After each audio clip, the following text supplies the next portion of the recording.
kista. Bu follikulyarni kista emas bu. Follikulyarni kista deb kelganlar, mana bular endometrioidni kista. 6 oy davomida 75 ga 66 millimetrda, ya'ni 6 ga 7 santimetr atrofida endometrioidni kista.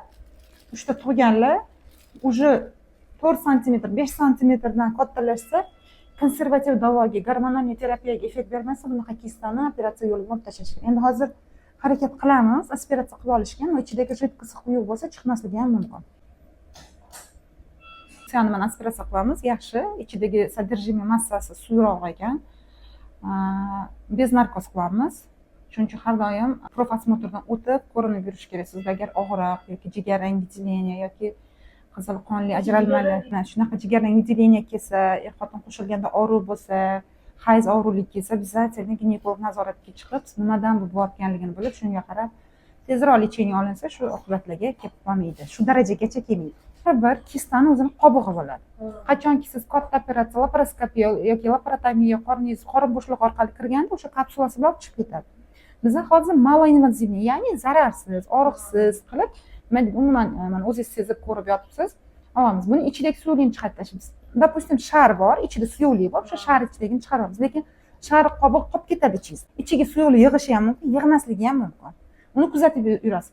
No, katta operatsiya, laparoskopiya, laparotomiya qilganingizda ham baribir ham endometrioidni kista qobig'ini olib tashlagani bilan yana bo'lishi ehtimoli bor. Bu shunaqa parazit kista-da. Bu bilan kelib chiqish sababi juda ham ko'p. Просто siz vaqtida uxlashingiz kerak. Sutli mahsulotdan sal kamroq, shirindan sal kamroq yeyishingiz kerak. Asab joyida bo'lishi kerak. Kista bo'lganda обязательно birinchi o'rinda o'zi kitobida 2 oyga konservativ lecheniya qilinadi, uzoq 3 oyga. Ko'riladi, kuzatiladi.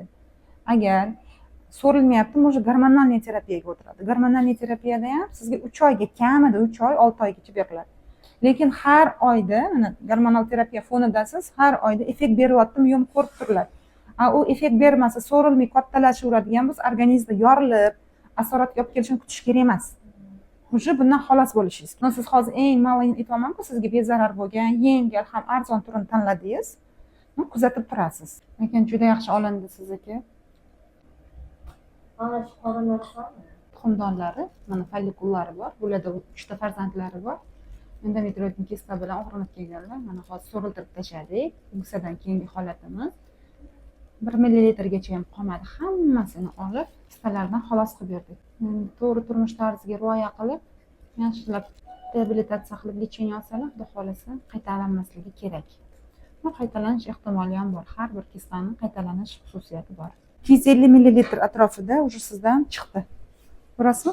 6,5-7 santimetrlik kistangizdan mana shunaqa shokoladniy massa chiqdi. Bu endometrioidni kista. Xalos bo'ldingiz. Bu yog'ida omad tilayman. Qayta bunaqa kista bilan kelmang.